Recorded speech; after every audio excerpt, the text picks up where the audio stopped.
마태복음 5장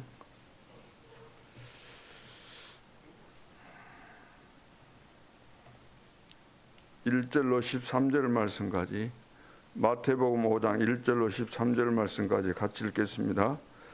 예수께서 무리를 보시고 산에 올라가 앉으시니 제자들이 나온지라. 입을 열어 가르쳐 이르시되, 심령이 가난한 자는 복이 있나니 천국이 그들의 것이며, 애통하는 자는 복이 있나니 그들이 위로를 받을 것이며, 온유한 자는 복이 있나니 그들이 땅을 기업으로 받을 것이며, 의에 줄이고 목마른 자는 복이 있나니 그들이 배부를 것이며, 긍휼히 여기는 자는 복이 있나니 그들이 긍휼히 여김을 받을 것이며, 마음이 청결한 자는 복이 있나니 그들이 하나님을 볼 것이며, 화평하게 하는 자는 복이 있나니 그들이 하나님의 아들이라 일컬음을 받을 것이며, 의를 위하여 박해를 받은 자는 복이 있나니 천국이 그들의 것임이라.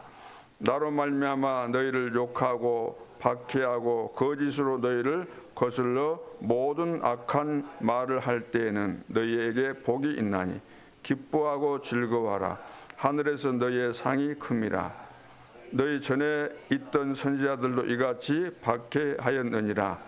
너희는 세상의 소금이니 소금이 만일 그 맛을 잃으면 무엇으로 짜게 하리요? 후에는 아무 쓸데 없어 다만 밖에 버려져 사람에게 밟힐 뿐이니라. 아멘. 전도 제자들은 기도 제목이 정확해야만 응답을 받게 되어 있습니다. 그러면은 기도 제목을 어디에서 우리가 찾아낼까요? 말씀을 들으면서 내 개인과 가정에 제일 안 되는 부분 있잖아요. 우리는 안 되는 부분에 대해서 도망가려고 많이 생각하는데, 안 되는 거기에 하나님의 계획이 있는 것이니까 그 부분을 가지고 여러분들이 기도하시면은 하나님이 원하시는 그런 기도 제목이 나오게 될 줄로 믿습니다. 대부분 이제 전도 열매 안 나는 것도 이유가 있는 거예요. 전도 열매가 안 나오는데도 이유가 있는데, 그건 뭐냐면은 내가 뭐 성경을 알았다 안다가 아니라, 그건 문제가 아니고 내 삶 자체가 안 되도록 되어 있는 거예요. 그 구조가, 생각이나 그 삶의 구조가 안 되도록. 왜 훌륭한 분들이 전도가 다른 사람들보다 더 안 될까요? 안 되는 데는 이유가 있는 거죠. 왜 응답이 안 될까? 맞는 말은 많이 하는데, 교회 안에서 맞는 말을 많이 하고 그런데 왜 응답이 없고 전도가 안 될까? 이유가 있는 거죠. 왜냐하면은 본질적으로 자라면서 그 과정과 배경 속에서 전도하고는 거리가 먼, 전도가 안 될 수밖에 없는 그런 공부, 전도가 안 될 수밖에 없는 산업을 해왔기 때문에 나타난 그런 실패의 결과들이죠. 오늘 예수님께서 가르치신 것을 잘못 깨달으면은 우리가 평생 신앙생활 열심히 해도 결과로 본다면 열매 없게 되는 거죠. 오늘 예수님께서 오셔가지고 제자들을 세우시고 산에서 중요한 내용들을 말씀하셨는데, 깨달은다고 한다면은 공생의 3년 동안에, 그리고 우리의 제자들에게 주셨던 그 메시지를 잘 이해한다면은 우리에게 새로운 문이 열리게 될 줄로 믿습니다. 오늘 1과는 이제 공생의 미션이죠. 첫째, 산상보훈. 방금 이제 5장 이제 첫 부분을 읽었는데 7장까지 보셔야 되는 거죠. 산에서 하신 교훈인데, 그래서 5장은 복을 달라고 하는데 그게 복이냐, 그런 의미입니다. 전혀 유대인들이 이해 못할 그런 내용들, 반대 개념을 가지고 이제 말씀하시죠. 사람들은 보이는 거 이런 것이 복이라고 생각하지만 그 반대를 말씀하고 있습니다. 오히려 핍박받고 애통하고 의에 줄이고 이런 것들이 다 복이다. 달라고 하는 그런 차원이 아니잖아요. 손해보고 억울하고 또 죽게 되는 그런 상황들이 오히려 이거 복이라는 거죠. 그리고 6장에 가서는 마태복음 6장 33절에 너희는 먼저 그의 나라와 그의 의를 구하라. 이방인들은 6장 32절에 보면 여러 가지 뭐 육신적인 거, 의식주 이런 거 달라고 하지만 너희는 하나님의 나라 이것을 위해서 기도해라. 그리고 이제 마지막 강단에서도 하나님 나라에 대해서 말씀하셨죠. 그리고 마태복음 7장에 보면은 너가 맞다, 내가 맞다. 늘 상대방하고 서로 옥신각신 싸우잖아요. 비유를 들었는데 상대방 눈 속에는 작은 티, 보이지도 않는 작은 티 빼려고 그렇게 늘 안달이다는 거죠. 그거 하지 말고 너를 봐라. 너는 너 눈 속에 들보가 있는데 그것을 못 보고 보이지도 않는 작은 티 빼려고 하냐. 그거 하지 말라는 거죠. 그것은 모래 위에 집을 짓는 것과 같은 것이다. 자, 얼마나 중요했으면 산에 올라가서 산 위에 다 모이게 해서 이런 말씀을 하셨을까. 그래서 마태복음 5장은 복에 대해서, 6장은 기도에 대해서, 7장은 신앙생활에 대해서 말씀하고 있습니다. 두 번째는 천국 비유인데 마태복음 13장 1절로 58절이죠. 이제 못 깨달으니까 비유로 말씀하신 거예요. 그래서 믿음은 마치 밭에 심은 작은 씨, 겨자씨 같이 작은 씨를 뿌렸지만 이거 자라나서 큰 나무가 되고 새들이 와서 깃든다. 믿음이 이렇게 성장해 가야 된다는 거죠. 그리고 너 믿음이 누룩처럼 이제 온 세상에 퍼져야 될 것을 이제 말씀하고 있는 것이고, 너희들은 밭 밑에 밭 속에가 보화가 깔려 있는 것처럼 이런 축복이 있다는 거죠. 그리고 값진 진지를 가진 것과 같다. 이런 비유들을 말씀합니다. 그러니까 비유라는 것은 깨달아야 될 사람에게는 깨닫도록 하는 목적이고, 또 반대로 깨달아서는 안 될 사람들에게 못 깨닫도록 하기 위해서 비유로 된 것이기 때문에, 그래서 예수님께서 가르치신 것을 알면은 이제 되는 거죠. 세 번째는 나환자 치유인데 마태복음 8장 1절 5절이죠. 유대인들은 나환자 절대로 사람 만나지 못하고 성전 이런 데 올 수가 없습니다. 딱 지역을 정해놓고 거기서 못 빠져나오도록, 거기서 밖으로 못 나오도록 하는 거죠. 왜냐? 부정하기 때문에. 그런데 예수님은 나환자를 찾아갔습니다. 오늘 우리가 복음의 눈을 가지고 이제 다른 사람을 봐야 되는데, 사실 다른 사람 보기 전에 나를 보면 돼요. 내가 어디에서 구원받았는가. 그걸 깨닫게 되면은 그 어떤 사람도 구별할 이유가 없고, 오히려 세상적으로 소외되고 무시당한 자들이 더 복음이 절실하게 필요한 거죠. 네 번째, 귀신 들린 자를 고친 내용입니다. 마태복음 8장 28절로 34절에 보면은, 자, 많은 종교는 여러 가지 주문도 외우고 좋은 이야기들도 많이 하지만 그 핵심이 뭐냐면은 귀신 섬기는 겁니다. 그러나 예수님은 귀신 쫓아내는 권세가 있다는 것을 말씀하고 있죠. 그런데 이제 복음 못 깨닫는 것은 귀신 섬기는 것과 같습니다. 그래서 교회 안에도 지금 복음 모르면 종교 생활이잖아요. 귀신 이야기 절대 안 하잖아요. 귀신 이야기하면 막 싫어하잖아요. 거기 다 이유가 있는 거죠. 그래서 귀신의 소리, 또 귀신의 영향을 받으면은 반드시 우리가 실패하게 되기 때문에 우리는 성령의 세미한 음성을 들을 줄 알아야 되겠습니다. 다섯 번째, 예수님과 바알세불입니다. 귀신 쫓아내니까 유대인들이 뭐라고 합니까? 저거 바알세불, 귀신의 왕이 들었는가 보구나, 그렇게 이야기하잖아요.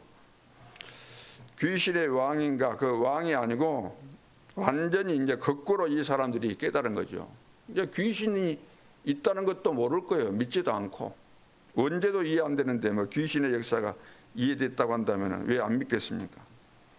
자, 여섯 번째는 가이사라 빌립보에서 거의 예수님을 틀리게 알고 있습니다. 많은 무리들이 예수님 따라다녔지만 그들도 틀리게 알았지만 제자들조차도 사실은 자기들 마음에 있는 것을 담아서 이야기한 거죠. 자기 성향에 따라서, 성격에 따라서. 뭐든지 자기 기준으로 이해를 하니까 하나님께서 원하시는 올바른 것을 이해하기가 쉽지가 않는 거죠. 그때 베드로가 주는 그리스도시요 살아계신 하나님의 아들이십니다 고백했는데, 그 고백도 칭찬은 했지만 고백은 올바른 것이니까 칭찬했지만 베드로 너가 훌륭해서 이렇게 깨달아진 것이 아니다는 것을 말씀하고 있어요. 하늘에 계신 네 아버지시니라. 이 비밀을 알게 하시는 하늘에 계신 네 아버지시다고 분명히 말씀하셨죠. 7번째, 성전 청소하고 안식일, 그리고 가늠한 하다가 잡힌 여인, 그리고 세리에 대해서 말씀하고 있죠. 그래서 성전에 가서 이제 채찍을 휘두르잖아요. 예수님께서. 어떻게 예수님이 성전에 가서 채찍을 휘두를까? 왜 그랬을까? 성전에 렘넌트의 뜰, 다민족의 뜰, 병든 자들의 뜰이 없었기 때문에. 왜 없었을까요? 있었는데 없어져 버린 거죠. 왜 없어졌어요? 거기 가장 중요한 그 뜰에서 장사를 했기 때문에. 그래서 너희가 하나님의 성전을 강도의 구렬, 강도의 소굴로 만들었다는 거죠. 전도운동 안 일어나는 것은 예수님께서 가르치신 것을 안 해서 그렇습니다. 거기서 딴짓을 하기 때문에. 딴 것을 늘 하는 거예요. 교회가 문 닫는 데는 반드시 이유가 있습니다. 하나님께서 하라고 하는 것은 절대 안 합니다. 망할 짓만 하는 거예요. 문 닫게 하는 일만 골라서 하기 때문에 세계 교회가 문 닫는 결과들이 나오게 되는 거죠. 마지막 이제 8번째는 요한복음 14장 16절 또 26절 16장 13절 사도행 1장 8절 말씀인데, 마지막에 말씀하신 것은 이제 기억해야 되잖아요. 중요하니까. 뭐 처음에 한 것은 안 중요하고 중간에 한 것은 안 중요하고 마지막 것만 중요하냐, 그런 의미는 아니죠. 그러나 예를 들어서 부모님이 돌아가실 때 마지막 유언하는 거잖아요. 그것은 무엇보다도 중요할 수밖에 없지요. 그래서 제자들에게 마지막 이제 십자가 지시기 전에 하신 말씀이, 요한복음 거기 이제 뭐 14장에 보면 중요한 말씀을 하시잖아요. 그래서 하나님 나라가 이제 앞으로 이제 임하게 될 것을 말씀하시면서 걱정하지 말라는 겁니다. 걱정하지 말아라. 너희들이 하나님을 믿지 않느냐? 하나님 믿는다면 걱정할 거 뭐 있냐? 또 너희들이 나를 믿는다고 한다면 걱정할 거 뭐 있냐? 뿐만 아니라 앞으로 보혜사 성령께서 내가 죽어서 이제 다시 부활해서 하나님 앞에 가면 보혜사 성령을 보내주실 것이다.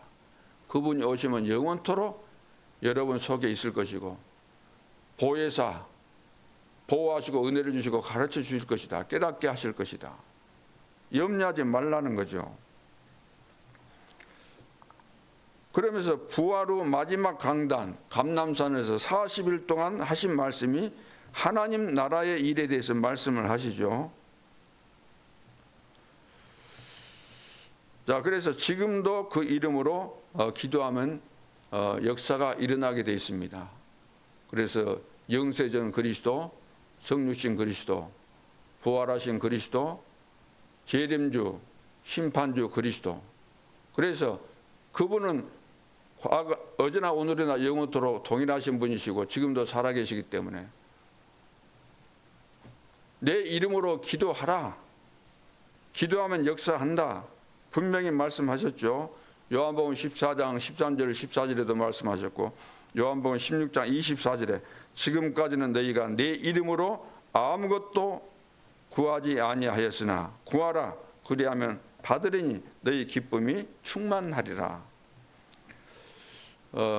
우리 교사들과 우리 모든 중직자들, 다른 사람 혹은 우리 렘넌트에게 가르치기 이전에 우리 교사들이 이런 부분들을 먼저 이해하고 또 내 것으로 만들고 내가 실제로 이것을 누리는 이런 삶이 바탕이 돼야만 렘넌트를 가르칠 때 영향력이 미쳐지는 것이지, 나는 전혀 주님과 함께 살지도 않고 주일날만 교사니까 공과책 몇 번 읽어보고 와서 애들한테 내가 그동안 들었던 거 가지고 그냥 가르치고 그렇게 해서 될 일이 아니잖아요. 애들을 마음에 품고 평상시 때 늘 기도하고 흑암을 꺾고 이 애에게 어떻게 메시지를 할 것인가, 무엇이 필요한가, 이런 것들을 기도하면서 답을 찾고, 영적으로 힘이 있어야 돼요. 영적인 힘으로 우리가 그 렘넌트와 또 성도들을 가르쳐야 되는 것이지. 나는 어른이고 너는 애니까 그런 것을 설정해 가지고 욱박지르듯이 해 가지고 될 일이 아니잖아요. 영적으로 전달되는 것이니까. 그래서 기도로 한 해를 시작해야 되겠고 기도로 하루를 시작해야 되겠습니다. 기도로 매일 매시 매사 누리면서 2026년도에는 하나님께서 계획하셨고 준비하신 언약을 우리에게 주셨습니다. 미션을 주셨습니다. 그 미션을 따라서 한 번도 안 가본 한 해지만 하나님은 완벽하게 우리를 인도하실 것이고 믿음을 가지고 인도받는 자들은 한결같이 거기에 합당한 응답과 증거들이 일어나게 될 줄로 믿습니다. 기도드리겠습니다. 하나님, 2026년도가 새롭게 시작되었습니다. 우리에게 영적인 눈을 열어주시고 믿음을 회복시켜 주시고 언약은 반드시 성취되기 때문에 언약 성취의 축복의 현장에 있기 위해서 늘 기도하면서 영적인 힘을 얻고 성령의 인도 따라 끝까지 갈 수 있는 그런 믿음의 사람, 결단의 사람 되어져서 올 한 해는 모든 현장과 만남과 사건과 또 여러 가지 일들 속에서 하나님께서 준비하신 증거 있는 축복들이 삶 속에 나타나게 도와주시고 간증하고 포럼할 수밖에 없는 그런 역사들이 일어날 수 있도록 인도하여 주옵소서. 오늘도 성령 충만한 가운데 하나님의 계획 속에서 전 성도들이 새 힘을 얻고 2026년 끝시간표까지 내다보면서 함께 달려갈 수 있도록 축복하여 주옵소서. 지금도 살아계신 주 예수 그리스도 이름으로 기도하옵나이다. 아멘. 하늘에 계신 우리 아버지